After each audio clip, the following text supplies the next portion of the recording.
Hey, what is up, everybody? Welcome to the Guilty as Charged podcast presented by our friends over at Prize Picks. My name is Steven, and I am the host, as always, and joining me is my guy, Tyler. Tyler, what's up, man? How you doing today? Doing very well, although as the chat pointed out, the Angels dropped a game today, I believe. I know Mike Trout started off with a home run in the first inning at the first at-bat, and then I believe they lost in the end. But if there's an update, let me know. So that is basically every Angels game I ever hear about, except Yeah. minus obviously Shohei Ohtani. But every time I hear an Angels update, it's like, oh, Mike Trout, previously Shohei Ohtani did these amazing things, but the Angels lost. Yeah, pretty much. It's been that way since I decided to become a conscious Angels fan. So basically, they won their World Series. Then I started to follow the team. They have not won since. So you know what? At least I've got the Lakers from the bubble championship. Well, I mean, the Lakers won championships in the early 2000s too. Yes, sorry. Most recently, the Lakers gotcha. Lakers won plenty. Don't get me wrong. Lakers won plenty with Kobe. But recently, Angels, Gotcha. Chargers, Lakers. So at least have that Lakers one, which of course is the thing I follow the least. Yeah, for sure. I am not a baseball fan. I will never be a baseball fan, but hopefully all of you guys and your teams do well. Go baseball, I guess. Go baseball. Touchdown. Field goal. Yeah, not a big baseball guy. But anyways, we got a good show planned for you guys today. We wanted to do an episode, themed towards the Harbaugh guys. So we do an episode, and we will do this episode later, of our version of like the other guys who we think are not getting enough hype. We wanted to try and spin that towards players in this upcoming draft class that we feel like are the glass eaters, the football freaks of this draft class that just kind of embody the Jim Harbaugh aura, if you will, or the Jim Harbaugh mannerisms, if you will. So this is an ode to Coach Harbaugh, guys that we think are kind of, the football guys of all football guys. So it should be a lot of fun. I think inadvertently we both wrote down non-first round players. I don't think that was the intention initially, but it's just kind of like where my brain went to. Some of these guys could maybe work their way into the first round. But Tyler, when you were kind of approaching this list, like how did you decide like which positions to prioritize, which like traits to prioritize? What was kind of your process in forming your five? I was really looking for underdogs, I think. Some guys that maybe aren't as, prioritized. Let's say even in this draft class, of course, there are names like J.C. Latham, Harbaugh guy, for sure. But a lot of the guys in the first round are like they're everyone's guys. Five-star prospects are five-star prospects for everybody. Exactly. Whereas like Michigan, we've talked about before, did not have a lot of five-star prospects. They're not an untalented team, or they weren't untalented. But it wasn't like the Georgia #1 recruiting class, Alabama's second-ranked recruiting class, etc. They were like mid-teens. So just that underdog mentality, that lunch pail mentality. A lot of the guys, especially on defense, like they either hit hard or play hard or run hard. They have a high motor, that sort of thing. So sure, again, that trait can carry on to a lot of guys. But the first thing we heard from Jim Harbaugh was how he was getting into the weight room with a shop vac. He went to Home Depot, got a shop vac, and was vacuuming up the place. And the locker room obviously looks great. They just showed the new way they have things laid out. But just guys like that, where like football is their thing. It's almost like it's their only thing. They live or die with it. And then some of it was also just like how they would play defense, how he wants to play offense, that sort of thing. So a lot of different things in there, but it's really just a high character, gritty, nasty, and a kind of underdog kind of player. Yeah, I think that makes a ton of sense. I think obviously like we could make a whole thing about Michigan guys and like what makes the Michigan guys like Harbaugh guys. But I think the most recent example of this, I think, and we're not really going to talk about him on this show, but that's wide receiver Roman Wilson and like his mentality as a football player and like his background story. For those who don't know, he lived in Hawaii and went to high school in California. Let me say that again. He lived in Hawaii, but played football in California. So this is a guy who would fly to California, do high school, fly back to Hawaii to like live with his family for the weekends, and then like just do that flight every single day, which is crazy to me, but he loved football and he knew that California was going to be like the better place for him to, pursue his future career. And then also like you look at who he is as a wide receiver. He wasn't like a 5-star recruit, but he would go after Marvin Harrison Jr. on the opposite sideline and talk trash, talk shit to, the higher recruited best prospect ever at his position kind of player, because that's just who he is. So I think that and who Roman Wilson is, I think is probably like what I would say is like the embodiment of a Harbaugh guy. So he could be on this list, but Yeah. went in other directions because that's kind of repetitive. Like Harbaugh recruited, Yes. he's the Harbaugh guy. Yeah, I try to avoid that too. We have one Michigan guy on here because I felt like it was necessary and it does fit. But yes, you could include all these Michigan guys on here for sure. I also kind of, and you'll talk about one defensive player in particular, kind of prioritized maybe more power over finesse, not guys that are maybe as like, I know flashy is always a good thing, but like they're not flashy, they're not maybe twitchy as much as they are just pure like power brute force kind of guys. Yeah, I think that's totally fair. I think that's a good qualifier. So you guys in the chat here live, let us know who your choice would be. If you had to pick one player to be a Harbaugh guy, let us know who you would choose, and then we'll go over our list. Real quickly, Tyler, if you had to choose one first round guy to be on this list, who would you have chosen? I mentioned JC Latham, and that makes a ton of sense. You want to run the football, you want to be strong as shit, kind of nasty. Like that's JC Latham. I will, because I've said him, I will go with Jared Verse. But I felt like it's just a nasty terror along the defensive line, motor cranked up to 100. It really feels like watching him is like if Jermaine Johnson were maybe a bit better. And I loved Jermaine Johnson quite a bit, but Verse, there are games. I just watched Austin Booker, the edge rusher from Kansas, and there's like one play where he knocks an offensive tackle on his butt and gets the quarterback. You're like, yeah, that's awesome. Jared Verse does it like twice a game, just knocking dudes all over the place. So he's just a complete force and freak of nature. If the Chargers needed an edge rusher, would love to take him. They don't. But yeah, Jared Verse to me kind of comes to mind. And then Terrion Arnold. Yeah, Arnold was definitely one.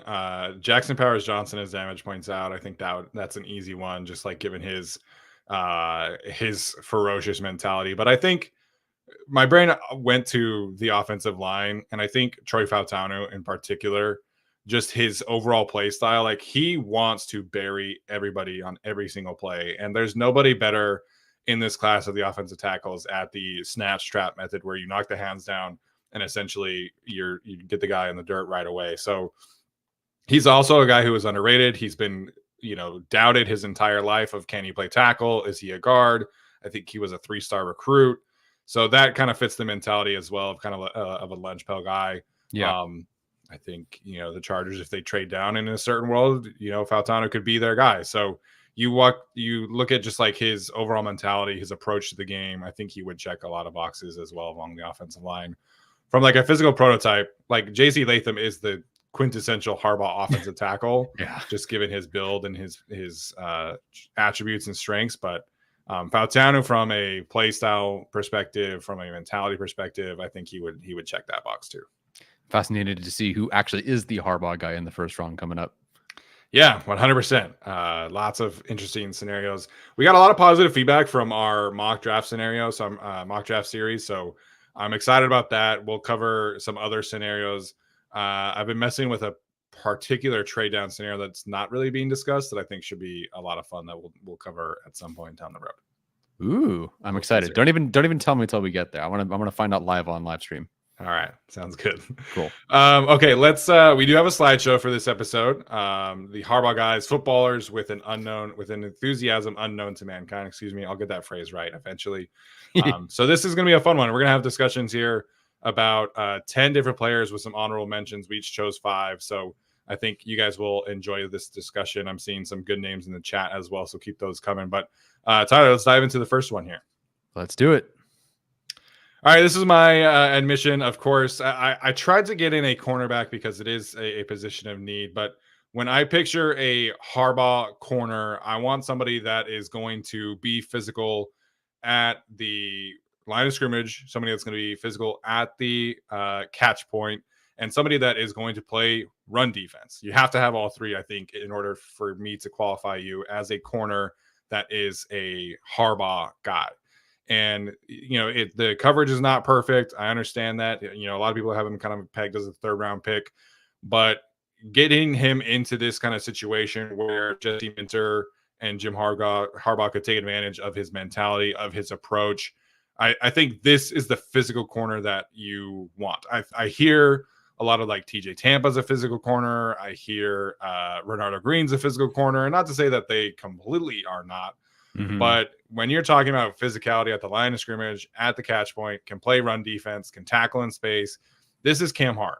And oh, by the way, he has an elite RAS score of 9.82, consensus board of 88. You know the kind of psycho you're getting with a cornerback that's going to talk all this shit. I think Cam Hart is definitely that. So if you're betting on a cornerback, Cam Hart is my choice. I think he's being wildly underrated right now. 88th on the consensus board is kind of ridiculous to me. All these guys who are the bigger physical press corners, they're all running like low 4.5s, 4.6s. Cam Hart ran a 4.4. Like, this is a guy I think you really want to bet on. And just mentality wise, Cam Hart to me embodies a prototypical Harbaugh cornerback. I just figured out why you have him graded higher than most. It's because he smacked the shit out of USC a couple of times in that game. I finally figured out what it was. No, I'm kidding. That is partially why I also have him graded high as well. I think 88th is far too late. Frankly, I feel there's a cluster of corners that shouldn't be in the 90s to 100s.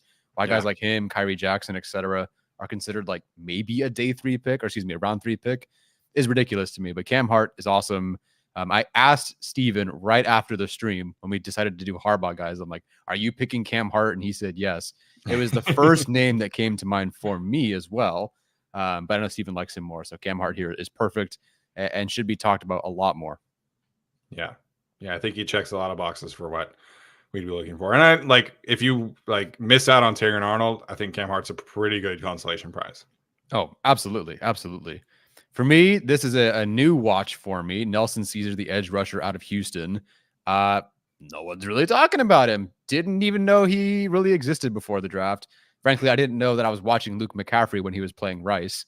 When Nelson Caesar was playing Rice, I was like, oh, who's this number 10? Oh, it's Luke McCaffrey. Oops. That shows you how much college football I watch during the actual college football season. But Nelson Caesar to me is just a relentless force that this is a big difference, but if you can't get Jared Verse at 5, the idea that you can get someone like Nelson Caesar, who was very productive in 2023, all the way back at like 150, you're talking about like your 4th round pick here, maybe your 5th round pick, you're doing great. I watch him do a variety of things.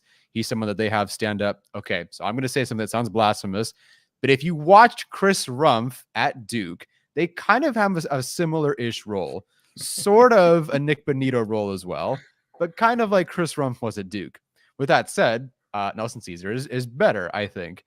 The difference between them on the consensus board probably isn't that much, but I think Nelson Caesar, his ability to rush over the A-gap, to loop, to rush from the edge, to bend, to use power, play the run, chase down backside runs, high motor, like he embodies such a Harbaugh guy for me because he's just all in all the time, chasing guys down the field. Really loved watching Nelson Caesar and do not at all get him at 150 here. Yeah, I respect the not going to the highest possible scenario there of that kind of player, which is obviously being Micah Parsons. But you set the low bar instead when they raise the expectations, then it works out good. Yeah, exactly. I have not watched Nelson Caesar, but I watched the clips that you shared, and I think it's a fantastic potential prospect to bet on, and I think the variety of roles I think is also a Harbaugh trait, because I think like you've got to be able to fill in different spots, whether that is at receiver, corner, defensive line. I think that does something that plays into the Harbaugh guy aspect as well. Somebody that can just fill in wherever is needed, I think is important. I think Nelson Caesar can do that for you. Yeah, a lot of pressure from a lot of different spots. The Chargers, I've now jumped to just like finding the day 3 guys, given who they have at their edge rusher group. I think they'll take one in day 3, and Caesar's like, I watched him like, okay, I'm all in if that's what Minter wants to do. Yeah. Quick super chat here. I wanted to address Gabriel Caldera. He says he enjoys listening to our podcast. Thank you, Gabriel, as well for the super chat. Marshawn Nealand is his guy. I saw that you responded to him. You haven't watched him. I have not watched him either, but I know the bootleg guys love Marshawn Nealand, so I know that there's a good amount of fans out there. So I'm curious to get there, and I think that's a good shout out from Gabriel. Yeah, he's flying up at least Pro Football Focus's board, because I went to go do a mock recently, and suddenly he was way up there. I forget where it was, but he's flying up for some reason. Maybe it is the bootleg guys. I don't know, but yeah, excited to watch him. Yeah. All right, my next one here is Jalen Polk. I tweeted about this earlier. I've watched Washington games so many times in passing because there's so many guys that they play or that they have that are, draft prospects, and that they play against that are draft prospects. So I think I've watched Washington on tape probably like 70 times so far this year. There's just so many guys, in particular, like the Washington Oregon game and the Washington Michigan tape. I've watched a ton.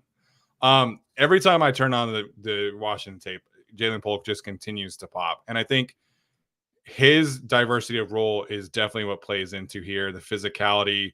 And similar to Cam Hart, where I think Harbaugh, his type at receiver, if you think about like who he's had around, we mentioned Roman Wilson, obviously, but Anquan Bolden, I think, is like the stereotype of wide receivers that I think Harbaugh kind of is drawn to.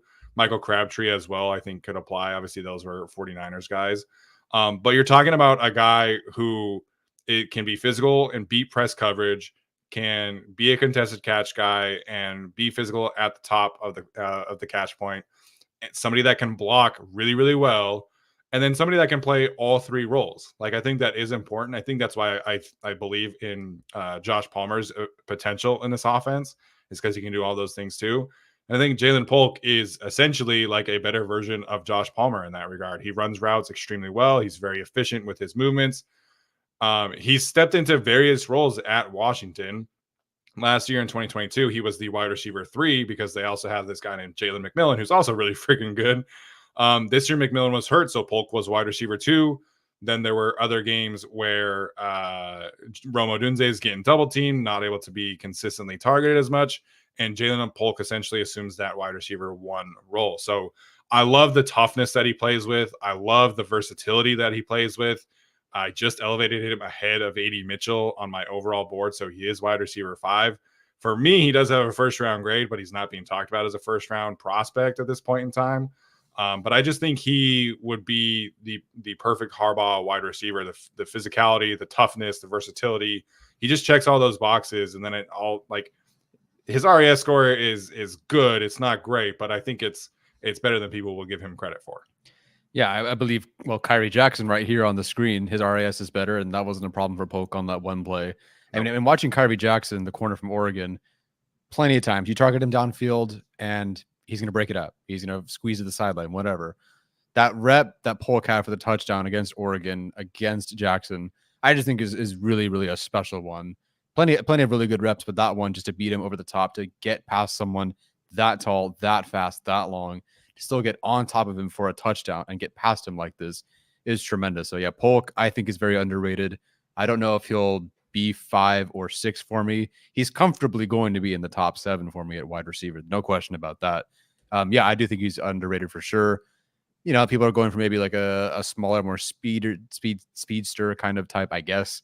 But I really like watching Polk. So that's a really good call there. That totally fits the Harbaugh guys. And yeah, this Washington offense, we watched it way too many times at this point. Same with Michigan's defense. Like, I watched way too much of that. So between these two, yeah, great tape. Polk is definitely awesome. For me, another guy that I fell in love with during this process, Logan Lee, the defensive tackle out of Iowa. Nice. To me, it feels like if Braden Fisk is, you don't get him, but now is the second round, it seems like is where Fisk is going. Logan Lee is way further down, 219th on the consensus board. And I think it's ridiculous. I don't see a huge difference between those two, but they do kind of remind me of each other. They're not huge guys. They're not Tavondre Sweat. They don't have 35-inch arms. They're not 320 pounds. And Logan Lee is smaller than Braden Fisk in terms of size, in terms of weight. But he plays fantastic. And I really don't think there's anyone outside of the first round in this class at D tackle that plays the wrists and the hands as well as Logan Lee.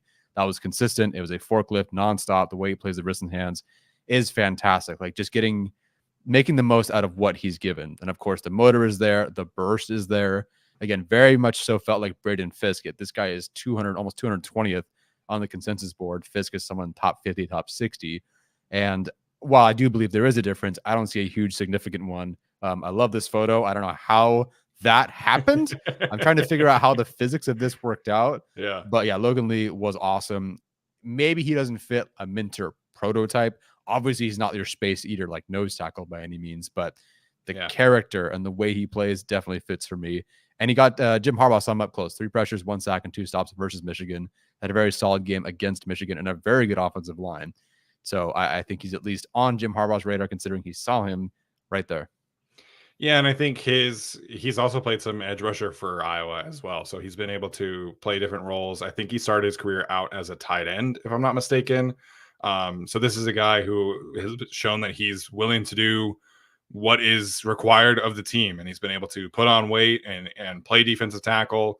Went down to the Shrine Bowl, had a great week at the Shrine Bowl. Reportedly, obviously I wasn't there, but the clips that I saw, the tweets that I saw, was a guy that he definitely had a standout week that down in Frisco. So I think that's a good one. I think defensive tackle, as we talked about, is a really underrated need. And I think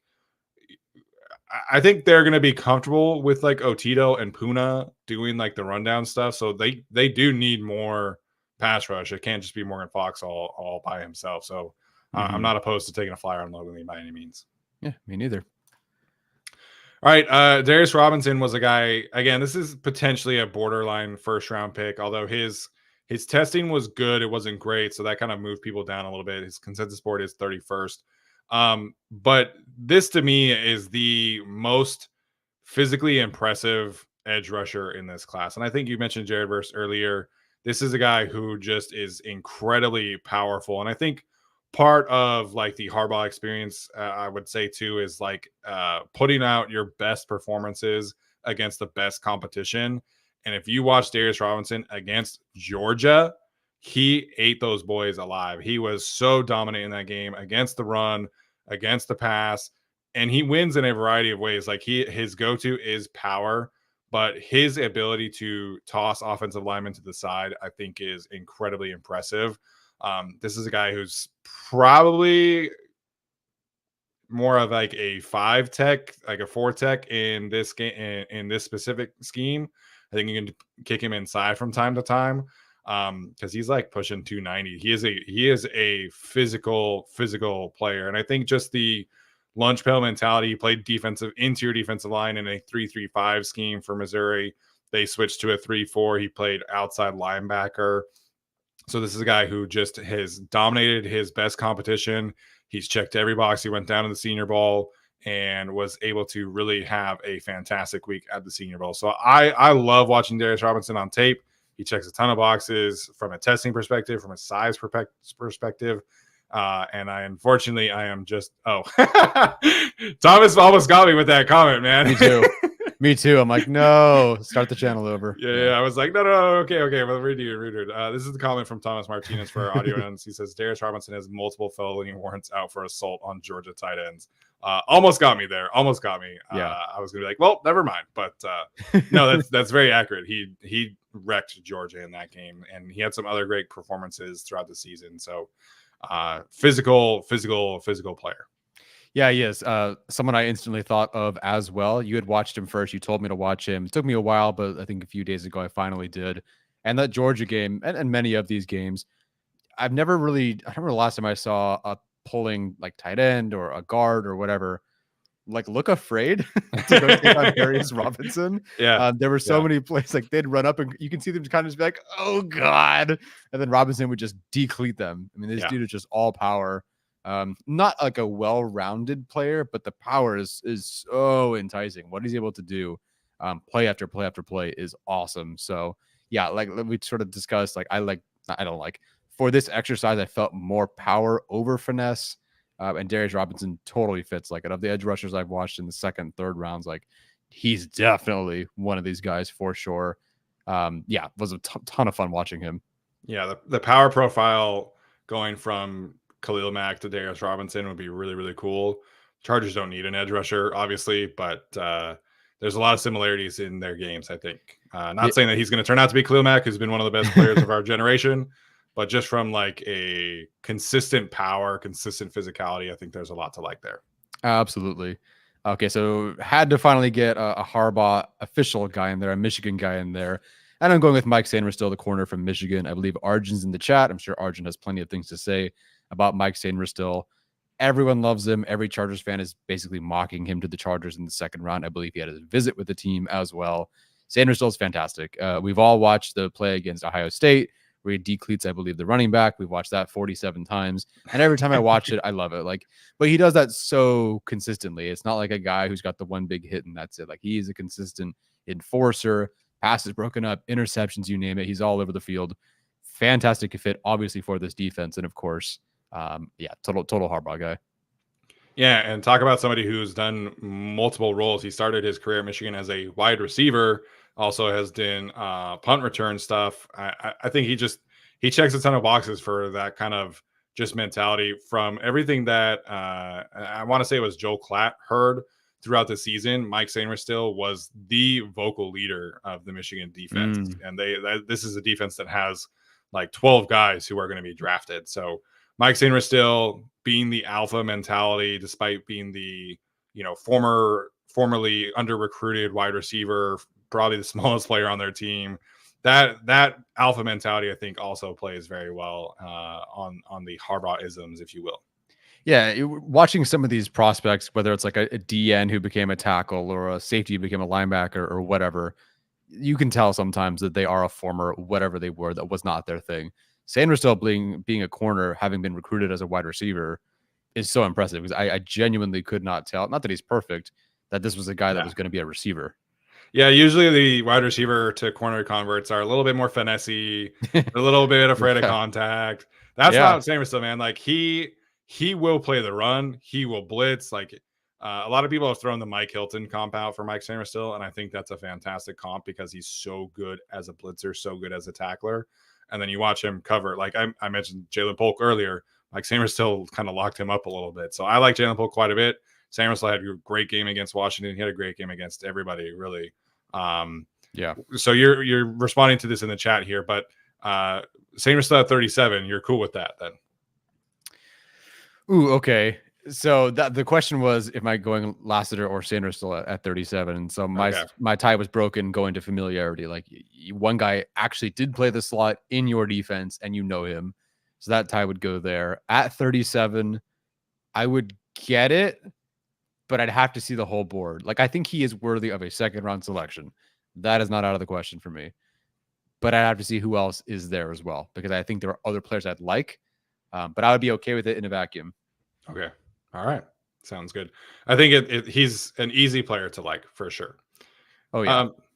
All right. Before we get back to this, we do have got to pay the bills on the channel. So, Tyler, why don't you tell our listeners about Prize Picks? Sure. Prize Picks, been using them for a while now. It's a skill-based, real money daily fantasy sports game.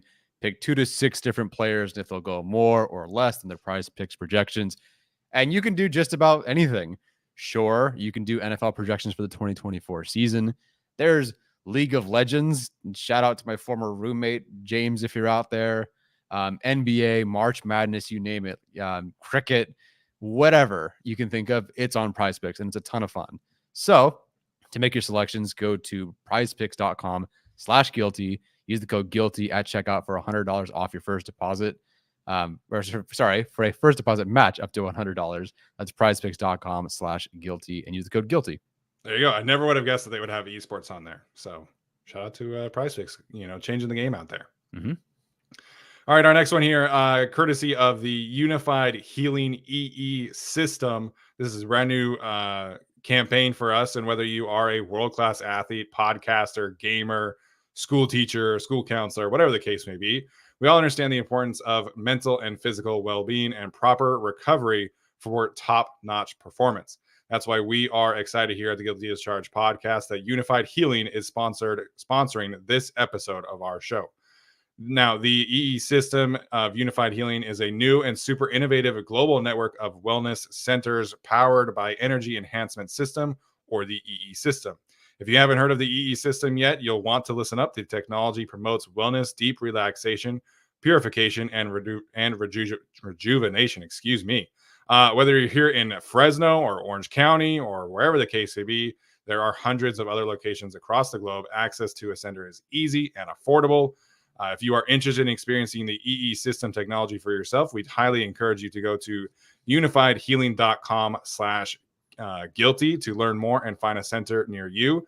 Again, that is unifiedhealing.com/guilty for the nearest location to you. So again, I'm huge on mental health. I am a school counselor after all. Talk to my students all day, every day about mental health, and Unified Healing has you guys covered. So please go check them out. Yep. As Kevin says, a little bit of rejuvenation. Whatever you need, you're going to get it. Speaking of things that heal the soul, Utah football. Yes. My guy, Cole Bishop. This is, I try to keep it down. I swear I do. Well pause. Have a good night, everyone. Bye. Oh my gosh. Anyways, I tried to not talk about Utah because I know people are sick of it. But Cole Bishop, I do truly believe, is a Harbaugh guy of all guys. The Chargers don't necessarily need a safety, and I don't think that they would be able to take him where he is going to go. The consensus board, him being 89th, like he's like safety 6 or 7, I think is ridiculous. The testing is top notch. The film is top notch.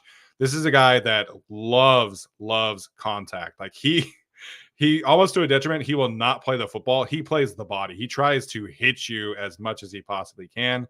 He is going to play run defense. He's going to blitz. He's going to hit you in space.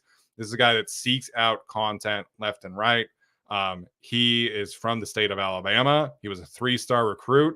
This is a Utah special, and Utah and Michigan have a lot of like similarities in that regard. You go find a legitimate top tier player that's a 3-star recruit, turn him into one of the best players at his position in the entire country. That's Cole Bishop. I think part of the reason why he is being a little underrated is because Utah had to have him play a little bit more free safety this year due to their positional, just kind of the position room in 2022. They had like a bona fide free safety, and then Sione Vaki was playing in the slot, which allowed Cole Bishop to play in the box primarily, and that was his role. This year, he got to do it from time to time. Him and Sione Vaki would kind of rotate, but he's a guy best suited in the box. He's a guy that's best suited to cover tight ends, be physical. He played free safety pretty well. I'm not saying that he played it poorly. Obviously, he's still going to get drafted, but this is a guy that I think just checks a ton of boxes for what Jim Harbaugh, Jesse Minter would want.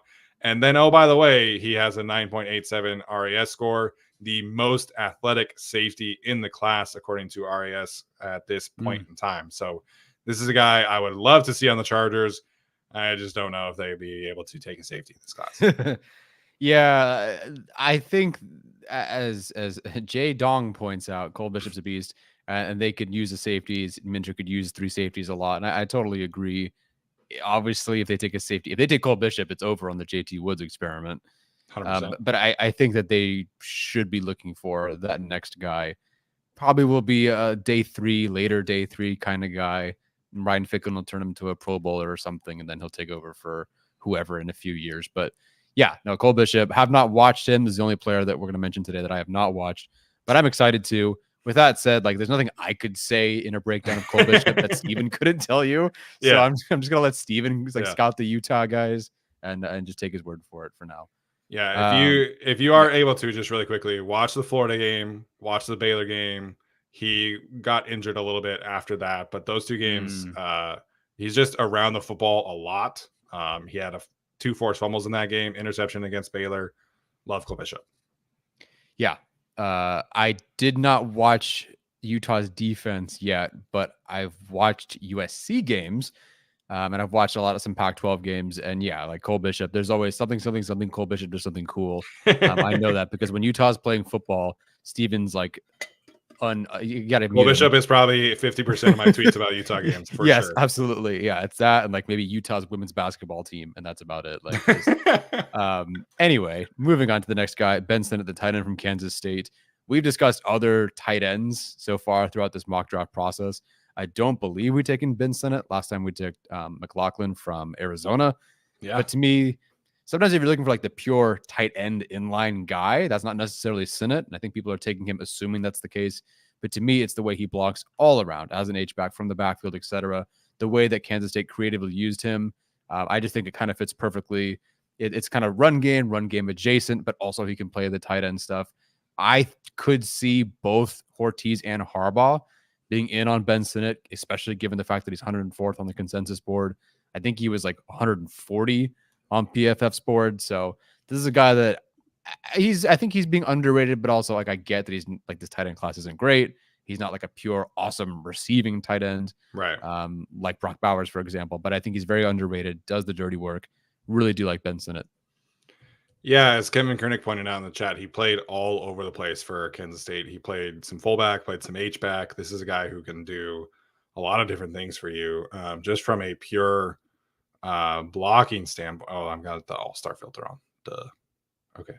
Wanted to make sure I get this right. So he's got a ton of inline tight end snaps from a blocker standpoint. He's got slot snaps. He's got running back snaps. So this is a guy who I think just he loves to block. Like I think he's a pretty good pass catcher, but this is a guy who just plays to the whistle as a blocking tight end. Like he does have that kind of George Kittle mentality where he just wants to block. Like I think George Kittle, I obviously he loves the money that comes with being a great pass catcher, but I think George Kittle likes to block more than he likes to catch passes, and I think Benson is the same way there.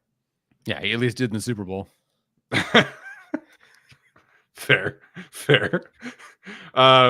Super chat real quick from AC Uenko. I'm sorry. I appreciate the super chat. I'm not sure how you want us to say that name, but been watching you guys for almost 2 years now. I haven't been able to catch you live to tip.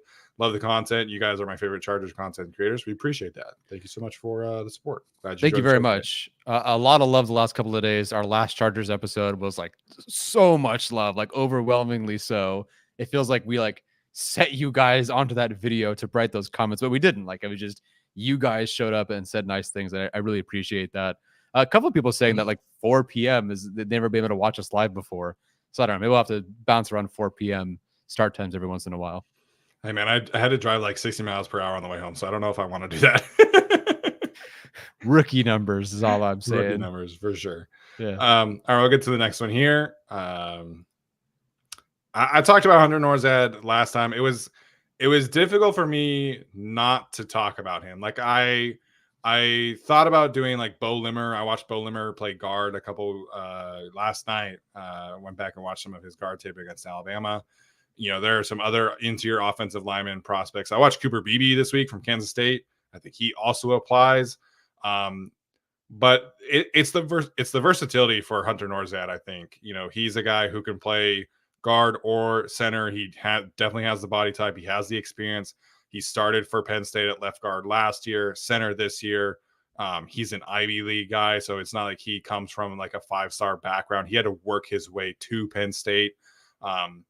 The athletic testing, we don't have anything yet. I don't know if that was due to an injury or if that was just due to him not choosing to test. But you know, I think he's athletic enough. But you're not taking Hunter Nourzad because he's an elite athlete. You're taking Hunter Nourzad because he's going to put you in the dirt and he's going to be physical. He's going to play to the whistle and he can play multiple roles for you. He's smart. He's tough. He's physical. When I picture like a glass eater of offensive linemen, like Hunter Nourzad is what I look at. Like he's a guy who just has that every single snap. He wants to punish you. And so Nourzad is my guy. He's my favorite day 2 center. I think he's a day 2 center prospect all day of the week. Ooh, I like that. So is that favorite day 2 center including Frazier or assuming that he's gone? Favorite over Frazier. I like Frazier more as a prospect. I think he's more athletic. I think he has a little bit more upside. Not a little bit more. Frazier's a better prospect for sure. But I like watching Hunter Nourzad more. Okay. I totally get that. There are players that are on day 3 late as crud that I love watching more. I'm more excited to watch than some of the guys that are just better prospects. So I get that. Yeah, Nourzad, great call. I put off watching him. Finally watched him a couple days ago as we talked about. And it's like, oh yeah, that's perfect. Like that's how it should look. And I don't know why he's not being talked about more on our board for our last mock. He was 200th, I believe, 176 on the consensus board. And I just don't get it. Is he perfect? No. Things to work on? Absolutely. It would be like the perfect spot. Just the idea that he can sit for a year or do whatever he has to do, work with Greg Roman, work with his offensive line, Herbert, Harbaugh, etc. Like this, it really does feel like your center of the future. And I would not be surprised if he's one of their picks. We'll see about day 2. We'll see how much the NFL actually likes him. But yeah, great prospect. I think he's awesome. Yeah, day 2 for me. I understand that most people have him day 3 though. Yeah, Yeah, it feels like 3-4 for me. I think that's kind of where I would assume he would go. Okay. Maybe like as a comp pick sort of guy, but we'll see. Okay. Isaiah Davis, last one from me here. Isaiah Davis, the running back from South Dakota State, great RAS. Again, way back on the consensus board, but this is a guy who is hyper productive, as most of these guys are. Like you look at South Dakota State's guys or North Dakota State or whatever, these guys are very productive. So, okay, so how's the film? How are their per play numbers? They're great. He is number one in this class in terms of college career yards after contact per attempt. The number and the percentile, I think he's like 96th in yards after contact per attempt percentile and 97th in explosive rate, run rate percentile. But this is a guy who you can he's a big dude. You can run it with him. You can run it 20 times, 25 times, 30. Like if you want to find a bell cow, he at least has the body type to do that. I really do like Isaiah Davis here. I think he fits the Greg Roman, Jim Harbaugh run game kind of style. I don't know if that he will fit Gus Edwards in terms of a complement, but as someone who can be, well, the next guy, I think Isaiah Davis is someone I would definitely look at because the size profile is there. The numbers are great. The per play stats are great. I really do like him. Yeah, I think if you miss out on like an Audric Estime, then Isaiah Davis is kind of like your day 3 version of that. Thomas Martinez here in the chat and I were messaging back and forth about Mason McCormick the other day. So there's no like we use Caddy's cut-ups for film. That's kind of our biggest resource, and you guys can do that too. They're on Patreon. There's no South Dakota State offensive line tape on there, but there is Isaiah Davis tape on there. So it's like you work with what you got. So we were messaging back and forth about Mason McCormick, the guard, potential center. But Isaiah Davis, man, like just his ferocious mentality. Like I think if you picture like a bigger version of Isaiah Pacheco, just that guy that always looks like he's angry. That's what Isaiah Davis reminds me of. He just always wants to make sure he's going to punish you. He always wants to score on every touch. So this is a guy who I think just, he wants to be so successful. I think that shows up on tape. And I think his mentality, he's always fighting for those extra yards. He's always trying to make sure every single play finishes till the end. So there's a lot to like there for Isaiah Davis for sure. Yeah, I would agree. Kevin asks, does he have typewriter feet like Pacheco? No. No. Isaiah Pacheco's feet are definitely different. It's a very unique skill set of his, but like every time Isaiah Pacheco touches the ball, you're like, you're just an angry individual, right? And you just have to be. And Isaiah Davis is the same way. Yeah, I would agree. Couple of honorable mentions here. Frankly, I had like 30 honorable mentions we could have listed. So many. Audric Estime, the running back from Notre Dame, Braden Fisk, as we talked about, the defensive tackle from Florida State, Ray Davis, for the story alone, is absolutely an everyone's guy, a my guy, a Harbaugh guy, a Chargers guy. You name it, Ray Davis from Kentucky is awesome. You mentioned Javon Bullard. I have not watched him, but he's the safety from Georgia. And then, of course, Junior Colson, the linebacker from Michigan, who I think is not just a Harbaugh guy, but a Minter exclusive phenom kind of guy. Like Colson is great. Yeah, Javon Bullard, I think I watched him the other day. Reminded me kind of a discount version of Jalen Petrie, who we really liked a couple of years ago from Baylor, who's had a good career so far in Houston. There's a bit of me that thinks Bullard might be best to play the slot given his size, but just love his ability to come down and run defense. A lot of times you'll watch a guy who's playing like deep safety kind of chill on rundowns where they're not going to come down because they know that their teammates are going to make the tackle, but Bullard always puts his nose in there. He's always a guy who would jump on the pile. He'll just he wants to make sure that his presence is felt. And I just really like his mentality. Obviously, this is a Georgia guy. I think he was a 4-star prospect. So it doesn't necessarily fit like the underdog type, but he's a smaller player. He's underrated on the Georgia defense. Like when you talk about Georgia, you very rarely hear about Javon Bullard. So I think there is some of that's out there, but I love his mentality to come up, play run support, hit tight ends over the middle. He's a guy who, even despite his size, he's a hitter. And I think the Chargers prefer those kind of guys. Awesome. Well, that was a lot of fun. I didn't think we'd go for a lot of day 2, day 3 guys, but that was fun to discuss some of these guys. And hopefully the chat and you guys listening and watching or whatever heard some new names. I've seen so many mock draft 2.0 and 3.0s, and it's just kind of the same guys. So yeah, I'm glad we got to put out some new names out there that we're enjoying watching. Yeah, I'm guilty of that as well. I mean, like sometimes I get to, pick 110 and I'm like Hunter Nourzad every single time. But, you got to talk about different players, different scenarios, because the draft is unpredictable. And I think especially this year as the first draft of Joe Ortiz and Jim Harbaugh, like I think we're going to be in for a treat. A lot of surprises.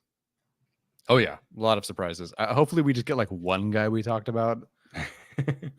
That's always fun, man. It is always fun whenever you get the guys that we talked about. Like I love Joshua Palmer coming out. I thought it made a ton of sense. And when they took him, I was like, yes, let's go. A little early, but you know, it is what it is. That's fine. It worked out. Real quick from LA Chargers fan, have you watched Carlton Johnson, this corner from Fresno State? He's a bit undersized, but ran a 4.33. Not many great prospect options as a Fresno State fan. Did you watch him live by any chance, Steven? I have seen him play football live. He had an interception in the game that I watched and almost took it back for a touchdown. So he is very fast. That 4.33 does show up on tape. People here in the Fresno State community love him as an individual. They say nothing but good things about him. I have not watched the tape. I'm pretty sure the Chargers had representation at the Fresno State Pro Day. That sounds right. Yeah, I want to say that it is true because of him. So there's at least some interest there. Fresno State low-key has like a great cornerback tradition. I mean, Deron Bland is one of the best cornerbacks in the league right now, comes from Fresno State. So Carlton Johnson has some fans around the league. I would not be opposed to it as a day 3 flyer, but I have not watched his tape at all. Nice. Sounds good. Speaking of day 3 flyers, sort of. Matthew Hernandez asked, do you think we should give Spiller a chance? The answer is yes, but it does not preclude you from taking other running backs. They should have given him more of a chance last year once the season went down the drain, but I don't think we know enough about him. And I think we've seen some good moments here and there, but we're also talking about a guy who's averaged like 3 yards a carry in his regular season game. So I just don't think that the Chargers are going to give him much. Maybe they keep him on the practice squad, but I think they're going to want to overhaul the running back room. They're visiting with J.K. Dobbins today. Who knows if that deal gets done? Based off of the previous track record of visits, I think it could get done. So I think the running back room is basically just going to be 3 new guys, and maybe you keep Spiller or Dotson on the practice squad. Yeah, such a bummer. I get why some guys didn't work out. It's a bummer that Spiller didn't for whatever reason. Sometimes it's just the regime changes and offensive coordinator changes. I really thought he had it, not maybe necessarily be an RB1, but to certainly be better. And it's been. Yeah. I thought when they changed to Kellen Moore that Isaiah Spiller would be given more of a chance. I really did. And Joshua Kelly had some good moments, played well. He also deserved more touches. But I just kind of figured that the Joe Lombardi scheme didn't really fit Isaiah Spiller. The Kellen Moore scheme would fit him more. So maybe there's some behind the scenes stuff that we don't know about, obviously outside of lack of opportunity. But I just think I think Jim Harbaugh, Greg Roman want an entirely new running back room. Yeah, I would agree. So to clarify, Isaiah Spiller is currently on the roster. I don't think he has a great chance of being on the final roster. Yeah, we'll see if they keep 3 or 4, and then also might include a fullback. If they do keep, 3, maybe he's the 3rd, but he's at best 3rd right now if they sign Dobbins. And then from there, we'll see about a running back. Yeah. All right. Tyler, any final thoughts before we head out? No, it's exciting. And honestly, the names you guys are throwing out in the chat are awesome. I see some names that I haven't watched yet. I got to get to them. I love it. It's not the usual hey, have you watched the top 10 prospect in this class? It's like, hey, this random guy, you got to watch him. I love that. Keep throwing those in the chat, in the comment section. That's awesome. That helps me find other guys to watch. Yeah, all you guys that are listening to this or watching this on replay, definitely let us know in the comments and on Twitter, wherever, if you have a guy that you definitely think is a Harbaugh guy that think deserves some more love. Certainly let us know. But I think a lot of the draft becomes so day 1 centric, especially the Chargers, because it's like, it's a great receiver class. It's a great offensive tackle class. Fits the need, potential trade down. Like there's so much focus on day 1, but the best teams are built through day 2. And you've got to be able to supplement your day 1 hits with some really quality football players on day 2. That's how you're able to, somebody said, watch Marvin Harrison. That's funny. Really nice. But day 2 is so important. Day 3, if you can hit a couple players on day 3, it does so much help for you. And the Chargers are potentially in line for 4 compensatory picks for 2025. So day 3 next year is gonna be a lot of fun. That makes me so happy that I get to watch day 3, and there's gonna be 7 players maybe added back there. Yeah. That's so nice. Yeah, love to see it. So we got to get the Christian Fulton signing became official today. We have not seen numbers yet, although Daniel Popper projected, at least on his Twitter, that it might be vet minimum. So if that is the case, all of the Chargers compensatory picks that they're currently projected to gain would stay the same. And so I think Joe Ortiz is going to be very, very happy about having 4 compensatory picks this year. It's awesome. And if you get a 4th round pick next year and a compensatory pick, you can trade for Keenan Allen back. If it doesn't work out. Nice. Yeah. You can just bring it back. Yeah. All right. There we go. That's going to do it for us today, guys. Appreciate you. Like Tyler mentioned earlier, there was a lot of positive feedback, positive energy on our last Chargers episode. We're very grateful for that. The comments were awesome to see. The community that we've been able to see built over the last few years doing the show has been fantastic. It's been one of my favorite things about doing the show and interacting with people. So sincerely appreciate that. Hopefully you guys are watching baseball, watching March Madness, whatever you're doing this weekend. You have a great weekend, and we'll see you guys on Monday. This is the Go Tia's Charge podcast. As always, Bolt up.